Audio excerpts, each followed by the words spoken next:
Hi everybody, thank you for joining me today. So on today's sketch we're going to be using Operation Right Home sketch number 51. And your pieces that you're going to need, because we are at the end of this particular paper pad, we're just going to be using two different patterns and we're going to build it on top of our base. Okay, so as you see here I have these little bits and then I had these three full sheets.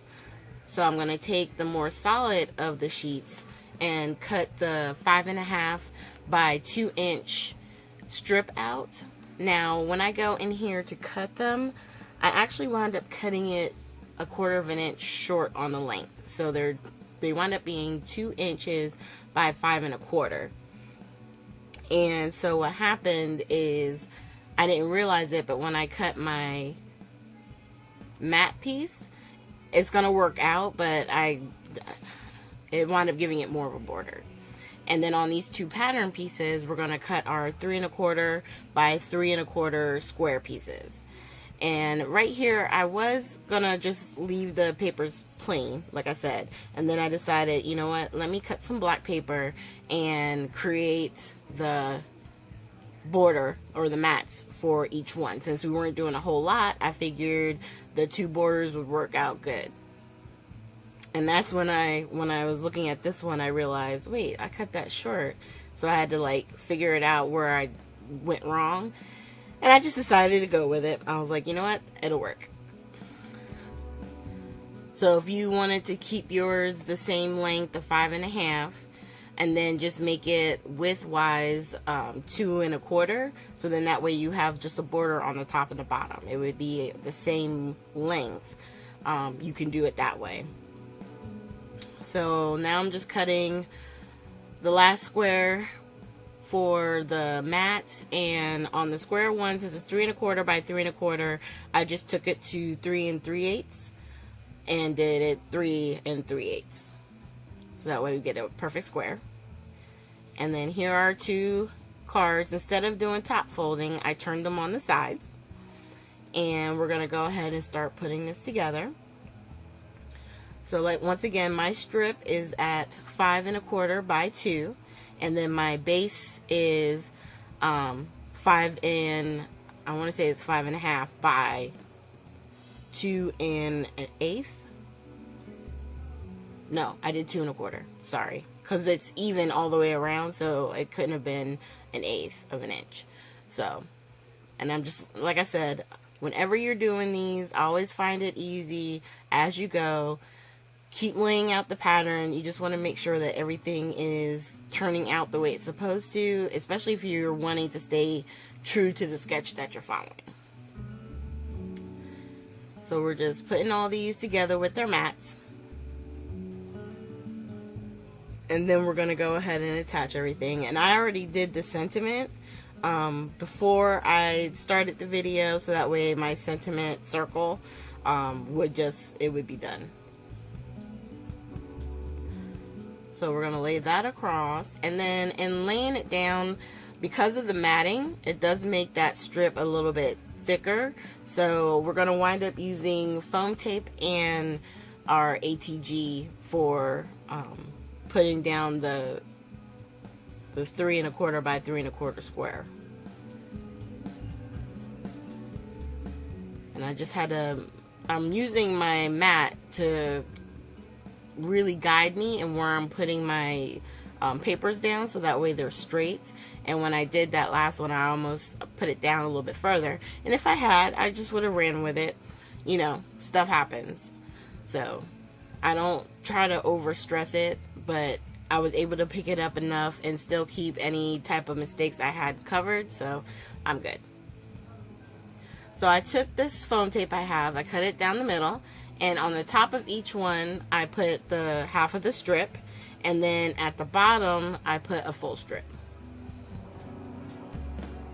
And then in the middle I'm just going to use my ATG gun to put tape down the middle of it, where it's going to be attaching to our strip that's going across the card. And then we're just going to take the backing off.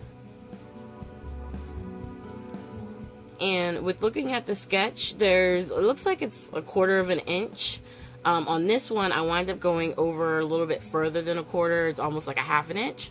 It'll still work. The sentiment will still go right there on the corner, and I'm good. I'm happy. On the next one, I do this one more correctly and just make it the quarter of an inch that's peeking out.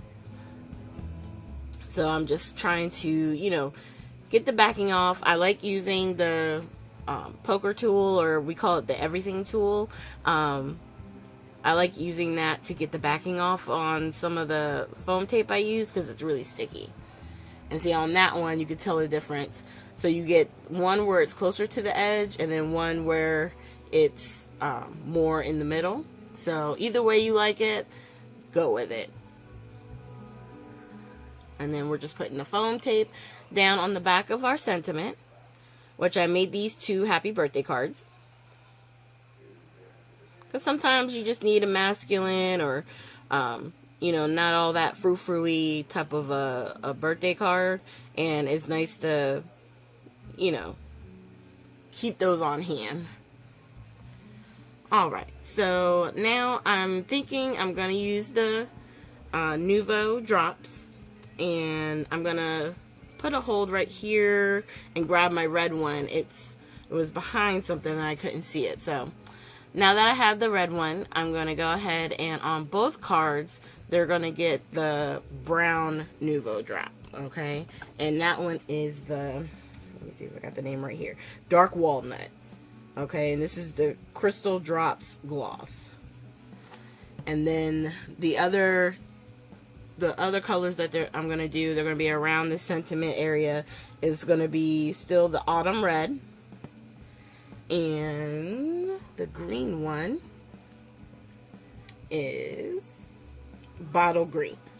And these are just plain crystal drops. These aren't, yeah, these ones, the Autumn Red and the green, they're not gloss. They're just regular drops. And I'm just making sure to put down so that way I have the odd number. So since I did 3 of the brown, I put down 3 of each, the red and the green, so that way there's just 9 dots on the card front. Alright, and then there's our card. Nice and simple. You still get a nice chunk of that pattern paper.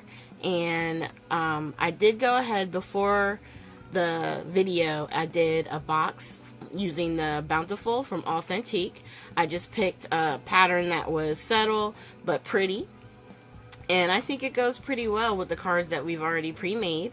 So these are all the cards we've done using the same paper pack, the not Echo, I keep calling it Echo Part, but it's Cartabella, and it's the Fall Blessings.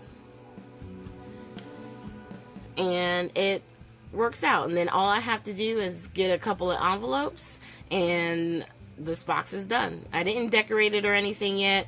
I just wanted to show you guys again, you know, what a container would be, you know, to house all the cards. Because really and truly, when you do using the one paper pad, you do get quite a few cards.